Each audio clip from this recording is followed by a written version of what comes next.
జీ5 app download చేసుకుని పూర్తి ఎపిసోడ్లని ఉచితంగా చూడండి. పార్వతి, చిన్నపిల్ల తెలియక నోరు పారేసుకుంది. మనసులో పెట్టుకోవద్దు. నేనేం తనతో గొడవ పడాలనుకోవట్లేదు. పడ్డా నిలవలేవులే పార్వతి. ఎలా ఉందా పిల్ల? కరాటే కూడా వచ్చనుకుంటా. అమ్మో, అలాంటప్పుడు కల్లో కూడా తన జోలికి వెళ్ళను. నువ్వు ఊరుకో పద్మా.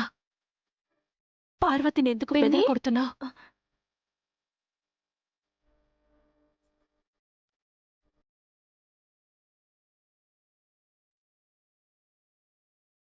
ఏంటి, మీ పెద్దమ్మని పిన్నిగా మార్చేశావా? పద్మా, పార్వతిని అంది.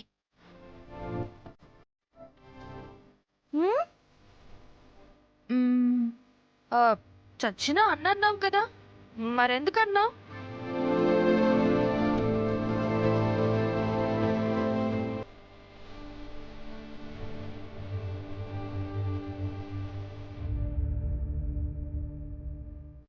ఎందుకు అనకూడదు పిన్ని?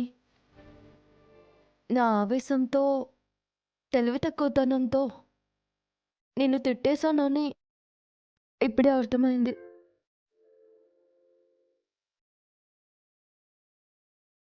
నాకు పెద్ద పెద్ద తెలుగు పదాలు రావు. నాకు వచ్చినవి చెప్తాను. నాకు అన్నం పెట్టి ఈ ఇంట్లో ఉంచుకున్న మిమ్మల్ని అనరాని మాటలంటే న్యాయమా చెప్పండి?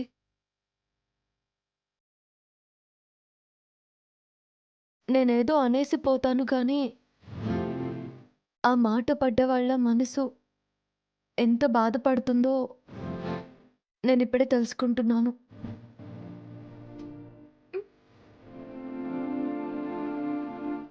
పిన్ని, మిమ్మల్ని హర్ట్ చేసినందుకు నన్ను క్షమించు పిన్ని.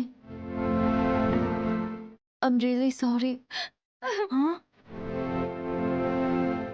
ఇలా చేతులు పట్టుకుని కాళ్ళు అనుకో అని సినిమాల్లో చూసా.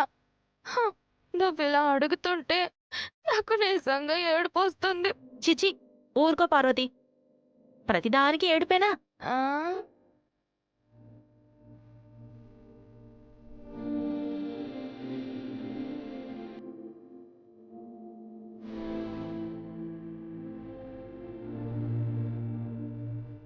పెద్దమ్మా,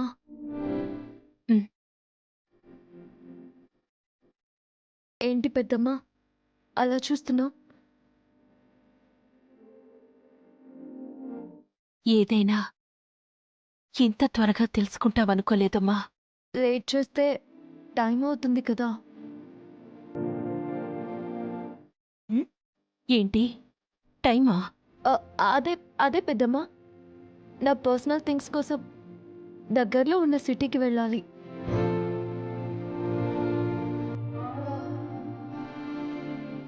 టౌన్కి ఒక్కదానివే వెళ్తావా అమ్మా? చెంబు పట్టుకుని పొలంలోకే వెళ్ళలే మరి ఈ ఇంట్లో. ఒంటరిగా ఆడపిల్ల బయటికెళ్ళి రావడం అంటే ఓకే, రామలక్ష్మిని తోడుగా తీసుకువెళ్తాను. ఇద్దరూ అమ్మాయిలే కదమ్మా. వద్దా అత్య?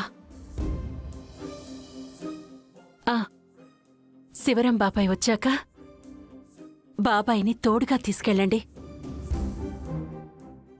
ఈలోపు భోంచే, సరేనా? నాకు ఆకలైనప్పుడే తింటాను.